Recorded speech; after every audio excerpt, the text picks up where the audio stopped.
I am Madison Timmons. I'm Chris Soucy. And we're paranormal specialists who live in the most haunted city on earth, Savannah, Georgia. Every day is Halloween in our line of work, so join us as we spin true tales of haunts, murders, and disturbing Savannah history.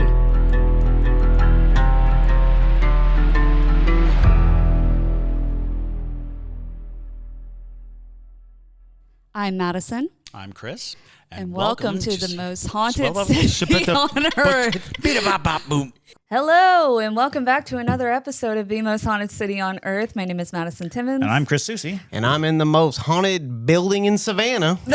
It's getting there. It sure is. It really is. It's becoming a way station for wayward spirits. Mm-hmm. And we currently have a demon in a box. There's a Dybbuk box staring us down right now as we speak. Yeah. And Yeah. it is upsetting. It's upsetting, but I'm glad that its smell is further away now. We just filmed the fix and we showed everybody the Dybbuk box. So if you want to go see that, head on over to Patreon. Yes. Patreon. Yeah, it's we're going to be showing a lot more horrifying things in the future, and have already shown some pretty horrifying things. So I just picked up a whole box load of things from Kyle Cobb, demonologist. We have a 3,000-year-old Egyptian cuneiform. We've got a Aztec bloodletting piercer, and we also have an Aztec death whistle. Oh, is that the one he talked I about love those. on? Oh, that's cool. That's I definitely I need want to buy blow a fake on one that. because you can't blow on this one. Oh, it is an crap. ancient piece of terracotta. If you put your lips on it, it may very well dissolve. right. No way. That's crazy. Yeah. Yeah, It makes sense. It's It's in the building right now? Yeah. Oh my gosh. But That's crazy. I've always yeah. wanted to see one in real life. Well, Yeah. you're going to. They make fake ones. You can buy them off Amazon. We will, because it's terrifying to hear. It sounds like a banshee scream. It's Yeah. really insane. Yeah. I mean, that's super hot fire. I love that. Yeah. That's really cool. It is really cool. Oh man, I'm like after this episode, I'm like brimming. I'm like I gotta go Gotta look see at the it. death whistle. It's Hell. very wrapped up right now, but I do have a Oh. picture of it that Okay. I'll send you right now. All right. Dope. Go ahead. But, alrighty, y'all. So we are going to be doing a ghost mail today. And I'm excited for this one because though we don't read the ghost mails before we do this, I do have to pull them from our email, and I oftentimes will get like a glimpse sometimes of what's to come. And for some reason, there always seems to be a theme in the way these come in. Yeah, it's amazing. It's very That's the way it interesting. works out. And this theme today is going to be updates from previous ghost mails. So our first one is going to be an update ghost mail from Parajunkie Pam. Woo woo. And Pam actually sent us her previous ghost mail as well because it had been a while. So I am actually going to read her old ghost mail first, and then we'll read the update and we'll discuss from there because I think that would be helpful. Yeah. Hell yeah. But yeah, because I think currently we're still in the fall of 2024 of where we are in ghost mail coming sure. in. So it's been a minute. So let's start out with this. Hello, I just became a Parajunkie today. Nice. So thank you, Pam, for becoming a Parajunkie. Yeah, she's been a Parajunkie for a minute. Yes, but I'm so excited. I have a question I've had for several years. Our last house had interesting happenings that I always felt were paranormal. I had a feeling then that it was because of the creek behind our house that was a pretty strong creek, and every year or two would flood into our yard, almost to the house. I didn't know then about the connection between water and spirits, but I just had an instinct that the activity was related to the creek. By the way, this was in Concord, North Carolina, Caribous County, and the creek was Cottle Creek. We moved from the house in 2018. That's a great Cottle name Creek. I know. for like a ghost story. Hell yeah. Down on Cottle Creek, there was the old man. He was a hermit living in the mountains, but Come down to Cottle Creek to drink. we had frequent lights flickering, lights seeming to burn out only to come back on and work again, toys turning on by themselves, which required something like a switch to be moved to turn on, different toys turning on at once, a fluorescent light dimming and brightening back up by itself, a ceiling fan / light turning on and off, and loud banging sounds in the middle of the night. I think I do remember this story because I remember us thinking like, oh, it might be a poltergeist of some sort. Right. But also the lights would flicker when there was arguing going on, and I had some scary dreams about the house. One included a man / creature roaring in the yard trying to get in and get my son who has autism. For a couple years, he was afraid to go in his room, but would never tell me why. And now he doesn't remember. Whoa. That happens a lot. Yeah. I love this house and I miss it all the time. My youngest son, 5 years old, passed away inside that house from cancer on hospice. And this was not the son with autism, by the way. I think about the house very often and miss those years there. Actually, I have 2 questions, one about the ceiling fan / light and another about the loud noise. The ceiling fan and light in the master bedroom were controlled by a remote. The remote came in with the house. The light and fan randomly turned on and off often. Sometimes it would turn on while we were looking for the remote, which would be under the bed or something. It felt like it was teasing us. Sometimes the fan came on full blast in the middle of the night. We eventually got rid of the remote and the light and fan stopped doing all of that. My question is, could it be that a spirit may have used the remote because it was an easy way to control the light and fan? After it stopped, when we got rid of the remote, people would say, see, it was nothing, like the remote was wonky.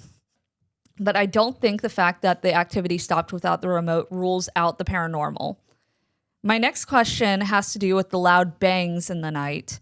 The sound was so loud, it woke me and my husband at the same time up in the middle of the night, and we would run out of the family room thinking the cats knocked something huge over, which is not out of the realm of possibility with cats.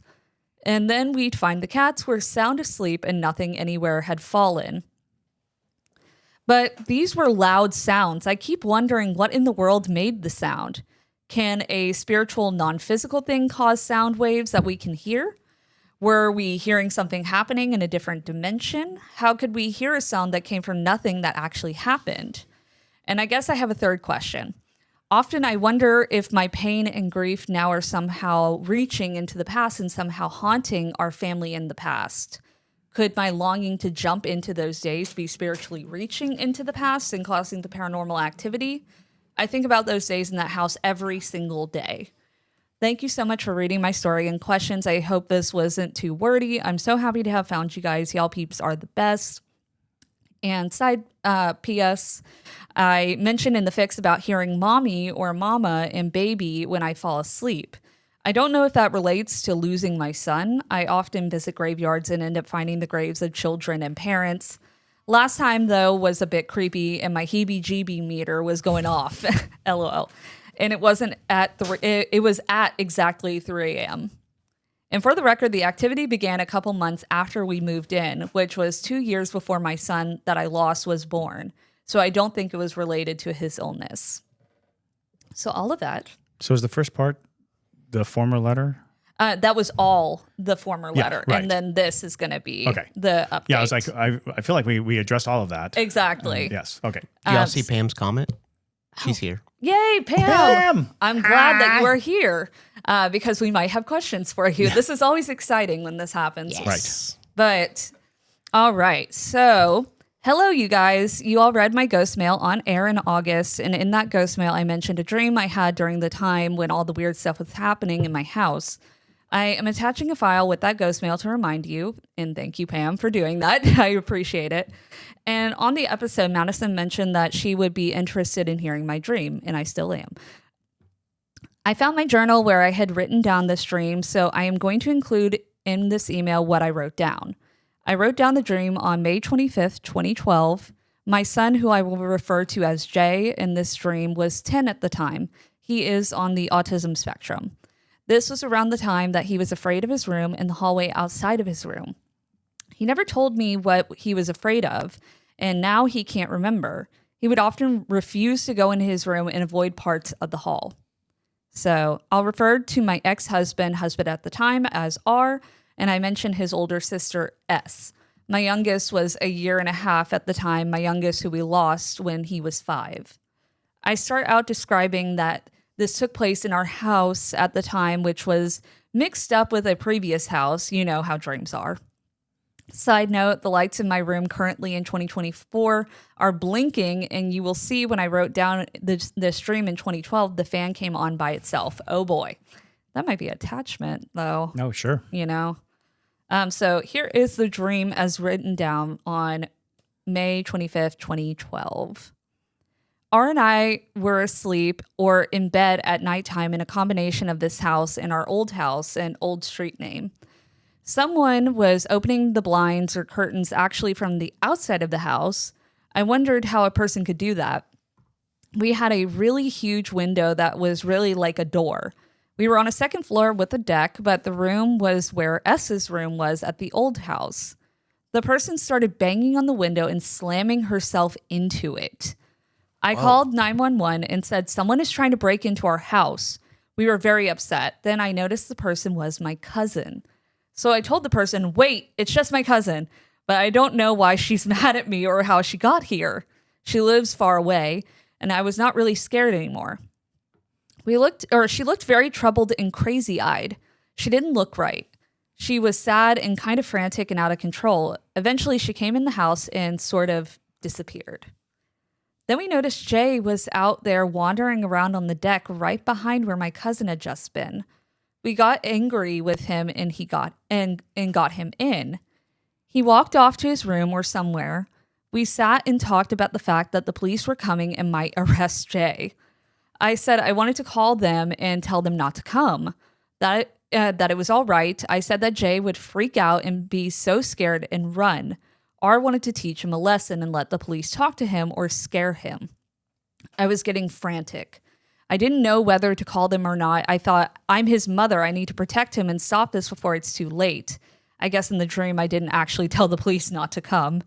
Then we noticed someone else was outside on the deck and our door was wide open.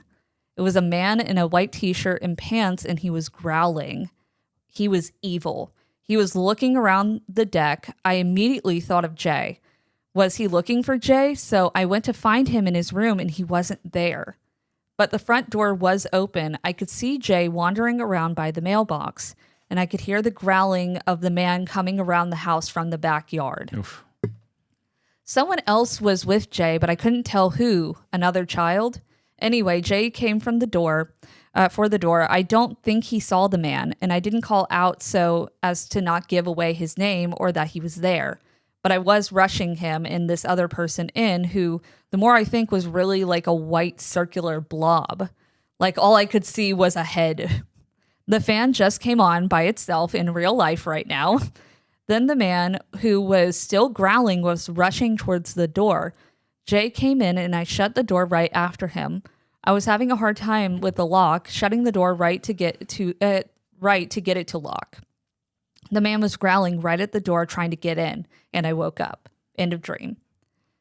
I remember now how scared I was in this dream and that protective feeling I had. I remember how afraid I was while I was writing that down and the light came on.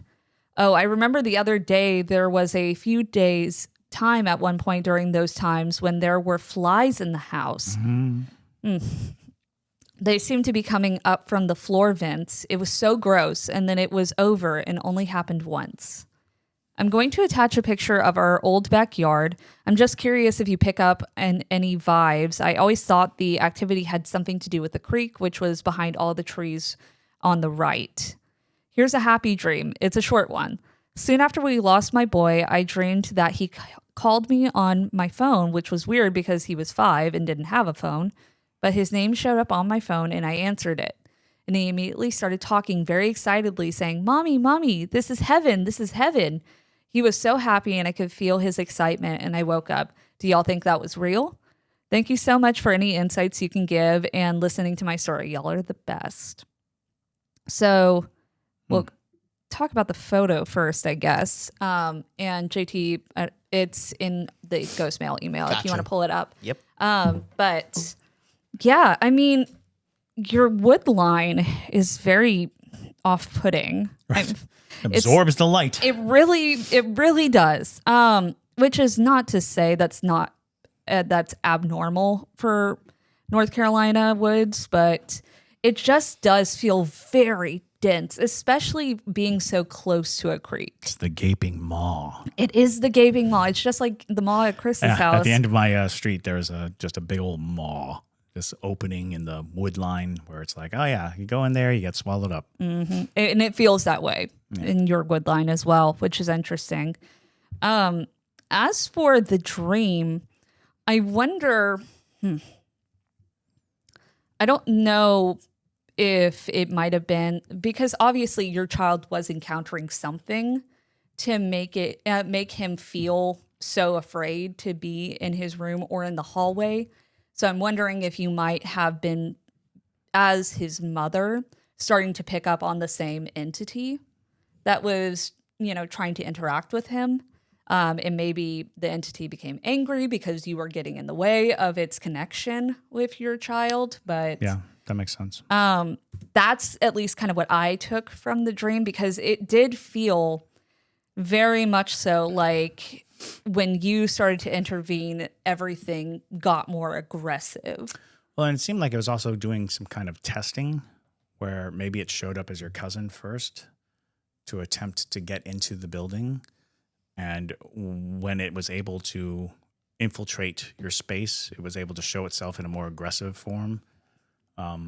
Because that whole first bit where your cousin was there and you let the cousin in and then then your cousin disappeared into the house kind of raises the question of what is the pattern of behavior here? Something from the outside violently trying to get into the house, wanting to be in the house.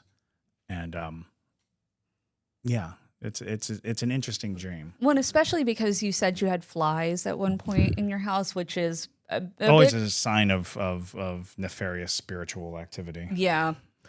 And so I mean, there's definitely a chance that could have been what was going on with it, because it does, especially because it stuck with you so much. Pam said, wow, I joined right when mine was being read. I guess your ears were burning, Pam. Also, she said the flies were so gross. I can believe that. Anytime, if you ask any witch, if you tell them that you have flies that come out of nowhere and then disappear all of a sudden, they're going to tell you you've got something scary. There's several entities that make their presence known through flies. And then the other thing I wanted to mention was the really short snippet about the dream you had with your son who had passed. I do think that was him communicating. 100%. And we've said this a lot of times. We get bogged down with how many scary stories there are, scary ghost stories, but the vast majority of ghost stories, 100 to 1 stories are a loved one visiting you after they passed to tell you that things are okay, to tell you that they're okay, to soothe you and comfort you. That is universally recognized in every culture, that your ancestors, that your family members, that those you lose reach out through all these bonds of love. Now, in the last 100 years, using the telephone to do so is a common theme. And even so, I have heard many stories where people who find themselves either in a moment of distress or they will get a phone call and the call will be for a person who has passed, and it's just like something is happening to have them reach out to you through these measures, through these methods. So using a phone to communicate in any account is not abnormal. And certainly anytime a loved one visits and tells you where they are in the afterworld, that's a communication. That's a direct communication.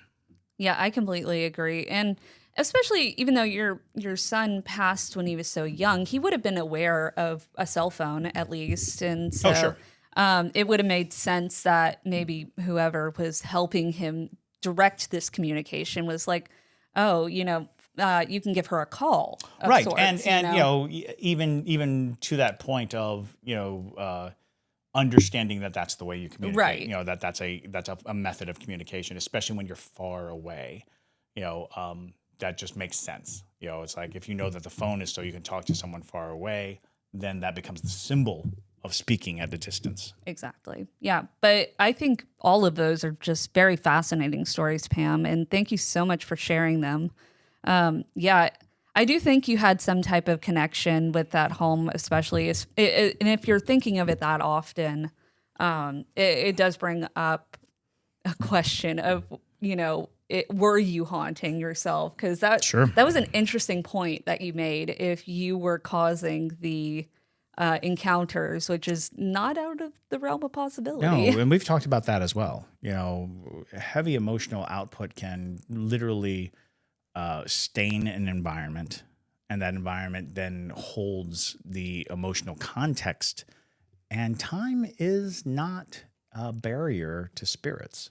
So it is very possible that your future self's emotional output can affect your present self's or your past self's experience. Mm-hmm. And Pam included some other details. She said, yes, it felt like my son was a target. I dreamed often of someone being after him, but that one stood out. I had one night when I had like 3 dreams in a row of holding him, and I swear I felt him, which I think does confirm in my mind that, you were getting in the way and protecting your child in that form. Lexi also included, I'm a hospice nurse, Pam, and I 110% think that was your boy.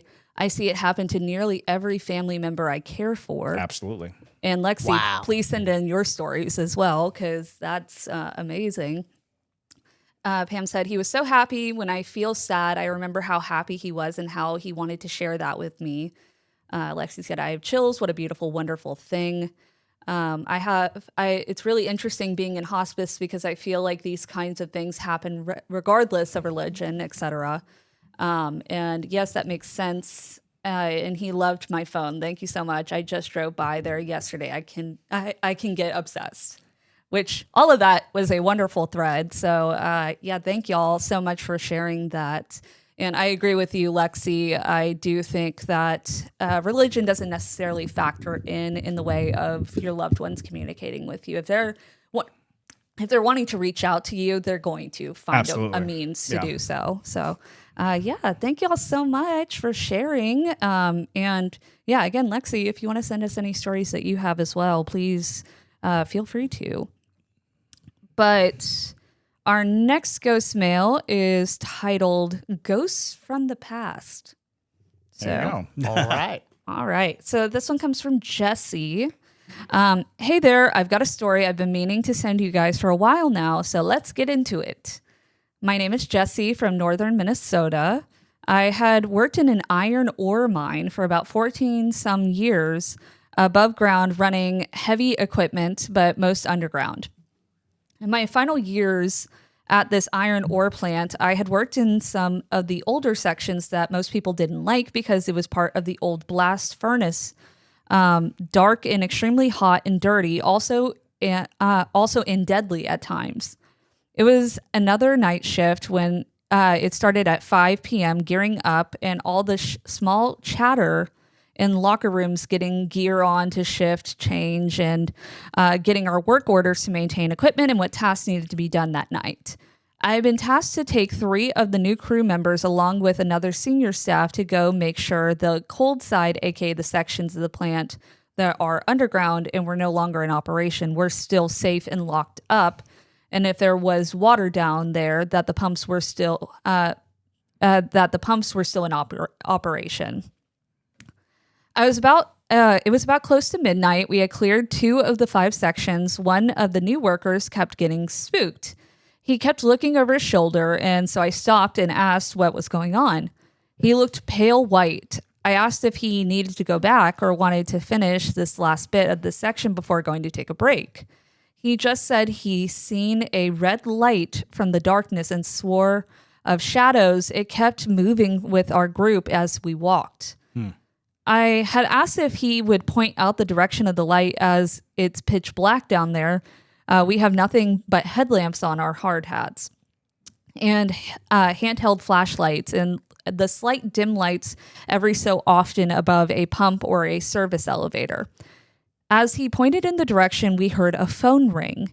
It was like an old rotary phone sound. It rang and rang as we seen a little red light above the old service phone. Oh, That's super creepy. I looked up my other senior crew member and asked the last time these phones were in operation, and he said not since reserve mining over 30 years before my time, kid. One of the new employees laughed and said, "Good joke, guys." Grabbed the phone as there was no cord connected to it anymore. It stopped ringing just as they picked it up.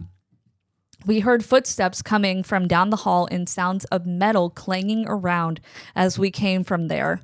I turned and told everyone in the room to get to the service elevator just ahead.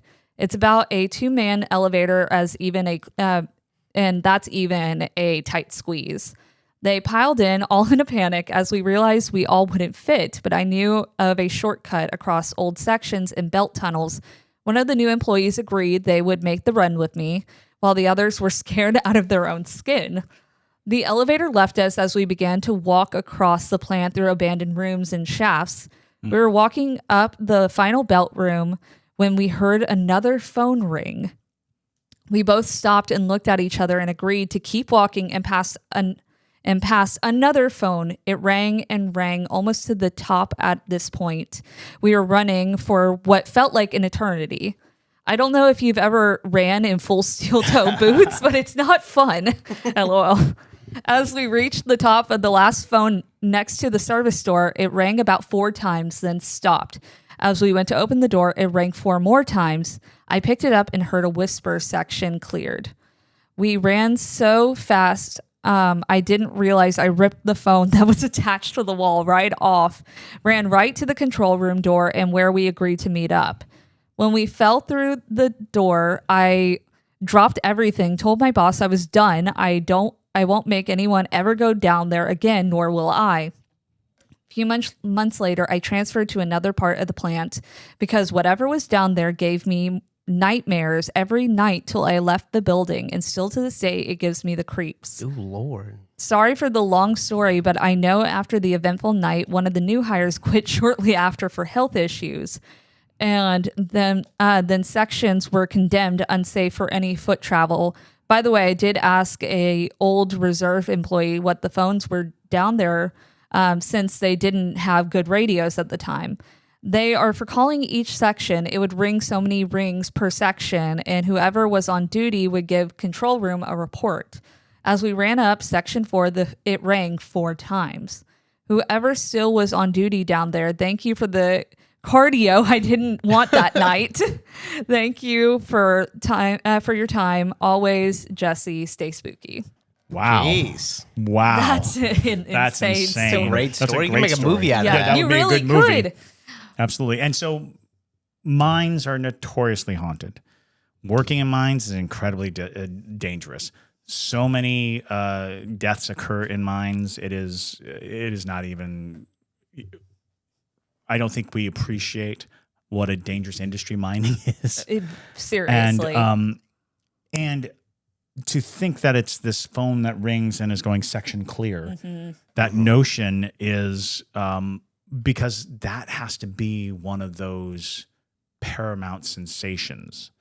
Something that really stains an environment is imagine being the one who has to call to say that this section isn't clear, that somebody didn't make it out of the mine, that, if you're watching the mine and what your job is to make sure that everyone comes out of the mine alive, the pressure and tension and emotion that builds up over time, and then it's inevitability. It's not a question. One of the most harrowing experiences I ever had was in a mine system in Bolivia where they estimate close to 3 million people died in those mines. What? Wow. And it was like, how is that even possible? I couldn't even fathom it. And they're like, what you don't understand is these mountains stretch on and on and on and on. And it was the silver mining thing, and it's cave-ins and pockets where the air just goes rancid and people just choke to death. Wow. So yeah.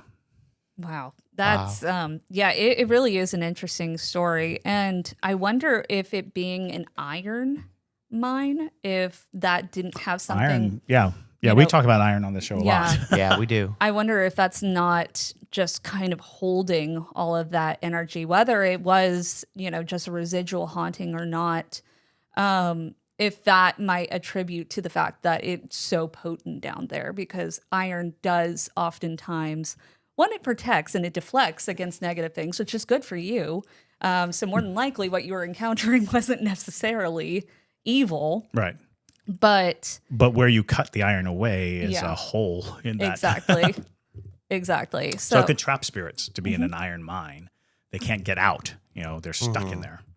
Which would be horrifying, because imagine passing in an iron mine and then never getting out. Right. That I feel like Being that would be trapped one of the scariest things. That would be terrifying. Yeah. How horrifying would that be to be a ghost in an iron mine? New fear unlocked. So, yeah, thank you for your story, Jesse. Yeah, that's a fantastic ghost story. So please continue sharing that story with people, because it really could be made into a movie. Yep, and send in more if you got more. Yeah, if you have more stories from the mine or from anywhere else, you're welcome to send in anytime. Ghostmail at hauntedcitypodcast.com. Yes. So next one is going to be from Lauren. And so Lauren said, "Hey, y'all, it's Lauren again." So this one is also a follow-up story. I wanted to give a little bit of clarification on the environment I grew up in as background for my previous story about my father. As for the way my father grew up, when he was about 10, his older brother got cancer, and his parents had to spend the majority of their time in the hospital, leaving him with an abusive family friend who would take advantage of him and his younger brother. No. Oh, gosh. Times two. His family was not very religious, but the family friend was, so he spent a lot of his time at church. Psychologically speaking, when you're in your younger years, you need the most nurturing, and when that is not provided, it tends to lead to personality disorders, and in this case, narcissistic behavior. Sure. For me, our house was strictly religious, even though his behavior was anything but.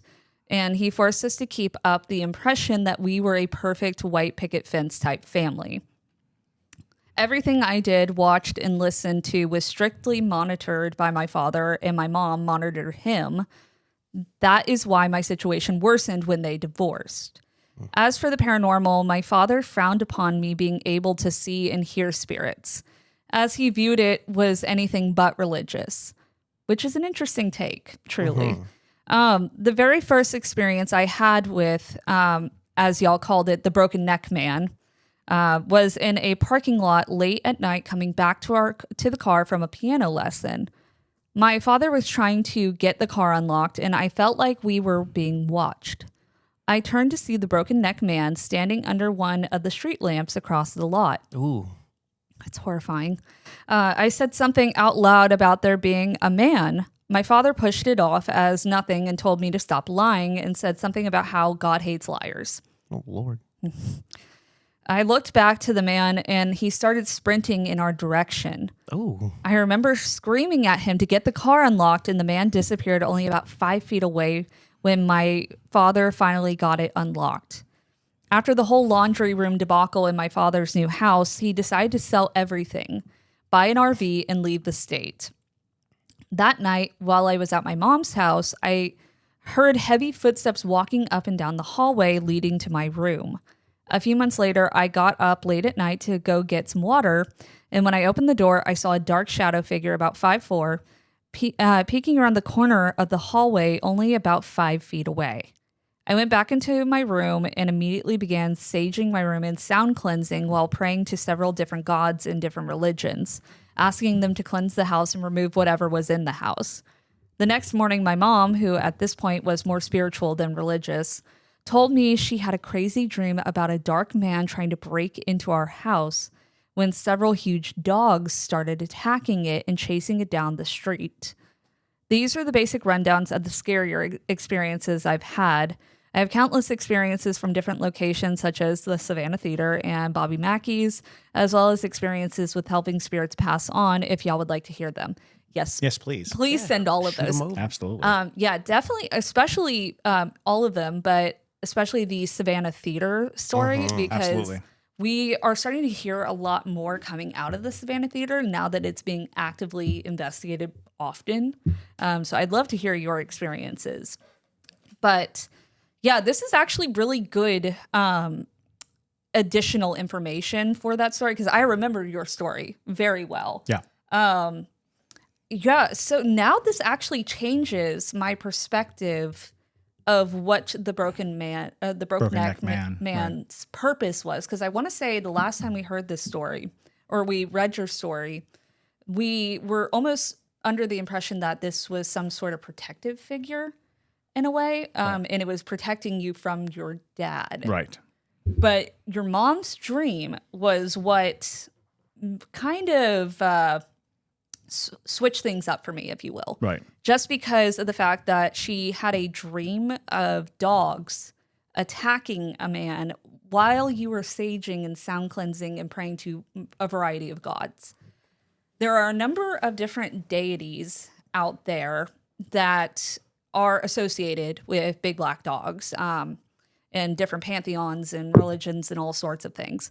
So it makes me wonder if this was not some type of parasitic entity that was also causing damage to your life, and trying to manipulate you in some way. And whatever power that came to your rescue took out the situation. It's just an interesting thought. Absolutely. You know? Yeah. And I can see that being a reasonable analysis. It's a very interesting quandary. Because so often when people experience hauntings, especially ones that they can identify specifically, like being able to say the broke neck man, means that you have an image in your head, you have a notion of what it is, it's presenting itself in this way. And it's like, and what does that spirit then signify? Right. You know, how did it come to be? Why is it a broke neck man?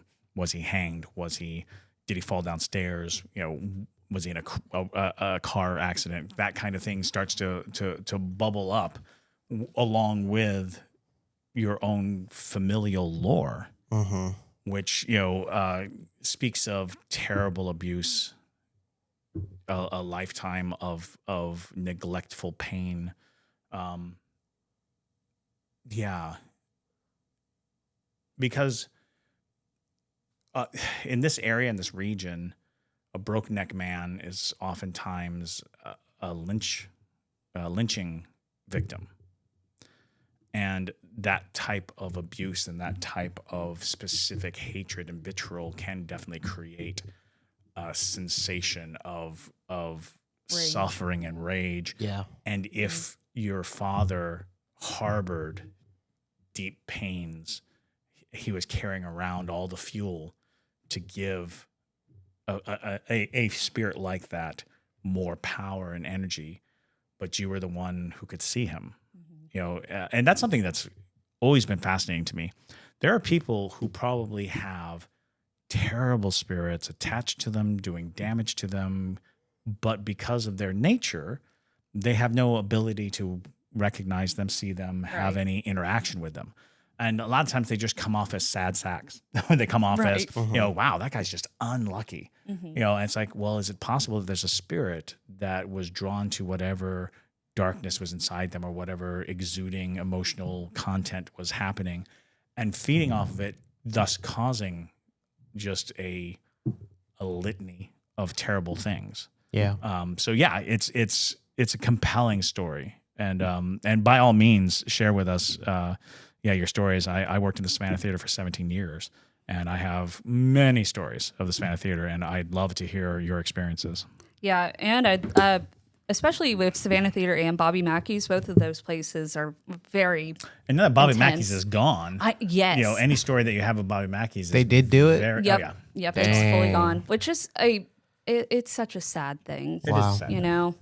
Because it really was an institution in the paranormal world. It's weird like, why would they? It's like so well known. It's so well known, but I think it was also so poorly cared for that it was just dangerous to be in the building. I mean, Zach Bagans will buy that bad boy in 2 seconds. I'm surprised he didn't say I want it. The repair is harder than, you know, Like Yeah, if the walls are full of asbestos, or if the if that's the case, no, and for sure. And there's no telling what the final analysis was, but my guess is somebody's building something really shiny on top of it, and that place will become ground zero for paranormal activity because everybody will be like, "Oh, this is the old Bobby Mackey place." Yeah, Yep. You know, it's like, well, now it's a bowling alley. Well, it's the most haunted bowling alley in the country. You know, so we'll see. Well, yeah, just because the walls are gone of Bobby Mackey's doesn't necessarily mean the ghosts are gone. Right. Or, I mean, it's not like the ghosts of Bobby Mackey were even from Bobby Mackey. Wasn't it like a well where they thought somebody had performed a human sacrifice or decapitated somebody and thrown them down the well? The well's still going to be there. The well's still there. And that spirit's like, I don't care if you're a nightclub or a clothes Bowling store, alley. Bowling alley. Yeah. I'm going to haunt you. I like the idea of a haunted bowling alley. I feel like that would be a fun time. it's like a Goosebumps. But, Yeah, it would be. That Well, you know, as a child, I had a phobia of the depends. the machine Oh, okay. that like gets like I was always afraid that if I were too close to it, it could like crush me It could. Yeah. Oh, they do that in a heartbeat. and kill me and Yeah. that it wanted to. That's that a very was a part of my specific fears. fear. Yeah, that makes Well- I sense. spent a lot of time in bowling alleys growing up when I think about it. We have room for one more. There is room for one Let me find us our last victim then. All right. Boop. So, Jump, jump, jump, jump, jump, jump, jump, jump, jump, All jump, right. jump, jump, jump, jump, jump, jump, Cool. jump, jump, jump, jump, jump. Bada bum bum. oh, and this is another follow-up story. What is Yeah. happening? What is Literally. going on? For real? Fascinating. It's so interesting. I'm not kidding. I'm not just picking these things to be, a theme. It's literally one after the other. And this is crazy. so common in our ghost mails that they come in almost as if there's a certain level of consciousness that goes out, and everybody's like, I'm going to write my story about the Hat Man. This way. Right. I've got a doppelganger story. Oh, I'm going to tell this because it's fascinating that it must be some kind of cosmic consciousness of what is propelling people to tell their stories at that specific time. It's called the Haunted City Consciousness. Haunted We're City gonna TM Consciousness. that. It's Tim. yeah. You're all Parajunkies now. Yes. But this one is from Liana. So, hi again. I know it's been a while since you read my story on Ghostmail, but I just wanted to give you an update of what's been going on and some deep diving I've done to see where the source is from. A little background on my life that may shed some light on things and may be an explanation to what may be going on. I grew up in a missionary background. My family is more humanitarian aid, not thump you on the head with a Bible missionaries. So I have been to a lot of countries and have had a lot of opposition towards the work we were doing. But I went on a mission trip in 2017 where I had a weird encounter that may be worth mentioning and where I think something may have attached. I was translating for a group of nurses that was providing help to a sugar plantation on the border of the Dominican Republic and Haiti. If you didn't know, the sugar plantations in this area are owned by Cuban tycoons who give the Dominican government a good chunk of money to do their operations and keep quiet while promising Haitian workers work in a way out of poverty. That is really interesting, actually. Yeah, wow. When in fact they come to the plantation and essentially become slaves and are trapped on the plantation until they can save enough money to pay for their freedom, but they rarely do. Of course, there are other shady things that the plantation is used for as a cover, but our goal was just to help the Haitian workers and make sure they were healthy and there were no signs of abuse. Here's where my encounter took place. This one lady who was there happened to be a Dominican that owners trusted enough to enter and exit the plantation as she pleased. It had 10-foot fences around it and sniper towers as well. Oh, jeez. That's horrifying. I wasn't even sure if I was going to leave. This lady acted like the town shaman and healer. Because I could translate, she wanted me to be at her every call. I was happy to help and translated until all of a sudden a patient came to the tent and her eyes turned completely black. Oh. And for a second, Whoa. everything fell silent. She told me to tell everyone that we weren't allowed to help the patient, but before I could translate, someone was already helping them. Then all hell broke loose. She was upset that I wasn't fast enough and then switched to a French/Haitian language I didn't understand and pointed at me and ran out.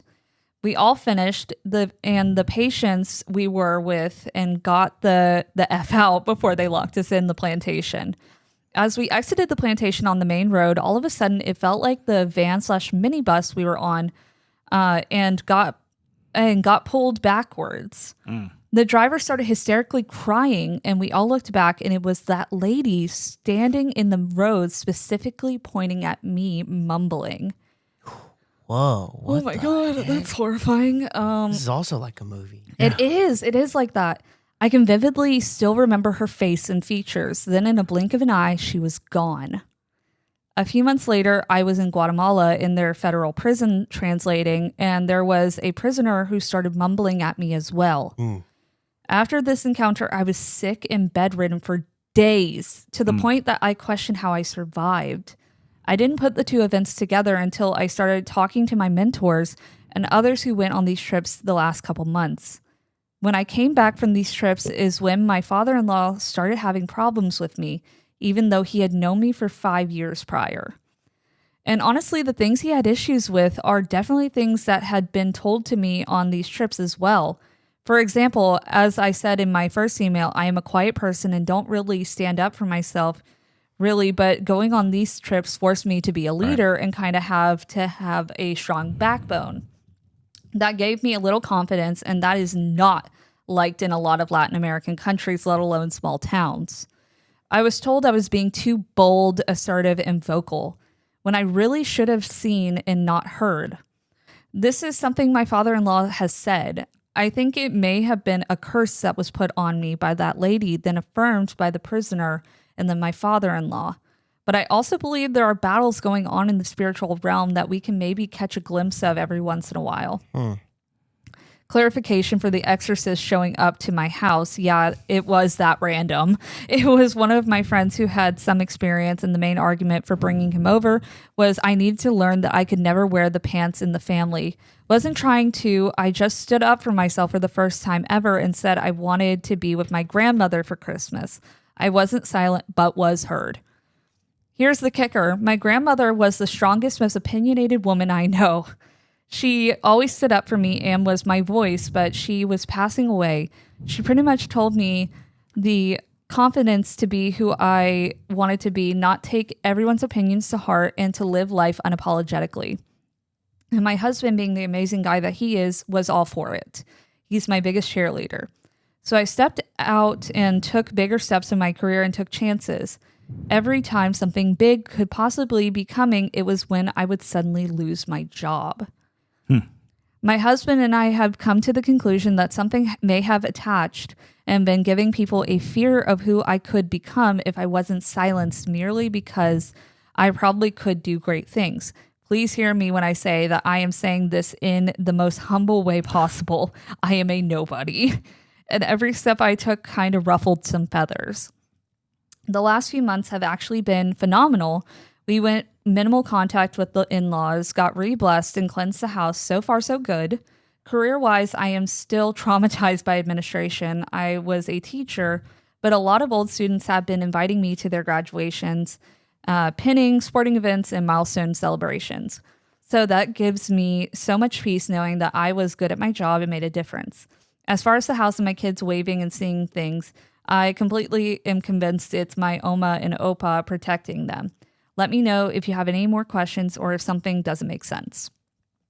Yeah, wild story. Truly. I do feel like that woman did cause a lot of this. I mean, obviously, if she's able to come and go in a very corrupt situation and be that highly trusted, she is also more than likely highly feared in a lot of ways. So I wouldn't be surprised if that woman chose to either put you as a target for something more malicious, or if she did send some sort of curse your way. Because it is interesting that every time you get something good, you have to lose something. And that's become a trend in your life, which is very, very interesting in a lot of ways. But Well, there's also there's an interesting note to the idea of you consistently coming against resistance. Sometimes resistance is sort of telling you where your strength is. Like, it's possible that there's some kind of spiritual energy that was placed on you either by hex or curse to bar you from your true destiny. And anytime that you take steps towards or forward, anytime you step up or step out, you get this confederacy of energy blocking you. And that kind of like, there's a hand-in-hand notion to the idea that something's suppressing you. However, that could be a good thing, because now you know where there's suppression, there's a path. And the path specifically leads to greater things for you. So oftentimes when dealing with curses can't always just dismantle you. It's not always going to be like, pustules and, going blind. Sometimes it's just putting obstacles in your path. And that's kind of what it sounds like. You might have gotten some kind of obstacle demon, some kind of obstacle spirit.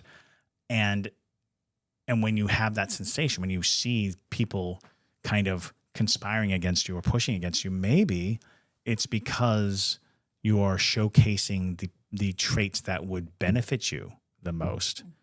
And thereby the spirit has to push back. So, I mean, it's very interesting in any regard. And especially when you're dealing with Haitian lore, that brand of hex and curses, they are so full of caveats. They're so full of, gives and takes, and how do you perform the correct task at the correct time. It's true.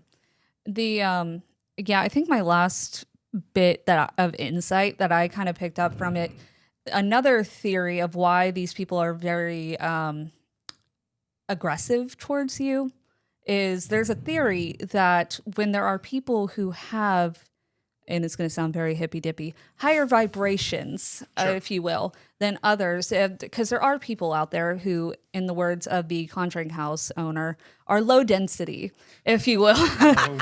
They're low density. I haven't thought about that in a while. Yeah, every once in a while it pops in my brain. But yeah, the low density people, when they come across people who have a higher vibrational energy, they're just more in line with what they're supposed to be. It irritates them and it agitates those types of people, whether they know it or not. It's almost like a subconscious thing. So it could have been that's what was happening with your father-in-law, because before that you hadn't been stepping into your best path. Right. And so it could have just been he was a low density person. Right. Susceptible to whatever charm is supposed to stand in your way. Exactly. So, very, very interesting. And honestly, Lauren, you should write that story and publish it somewhere, because it is a phenomenal story. But y'all, we have reached our end of the ghost mail for today. Woot. I hope you enjoyed everything, and thank y'all so much for sending your updates. No, that's really cool, because it's funny. I feel like we're always saying, please tell us more. Please, we'd love to hear about that. And you guys, you've coming through. Yeah. Yes. So anybody else who's sent in a ghost mail and you would like to send us an update as well, please do, because we always like to hear further details. But with that, though, thank you all so much again for listening to today's episode. My name is Madison Timmons. I'm Chris Susi. And stay spooky, y'all.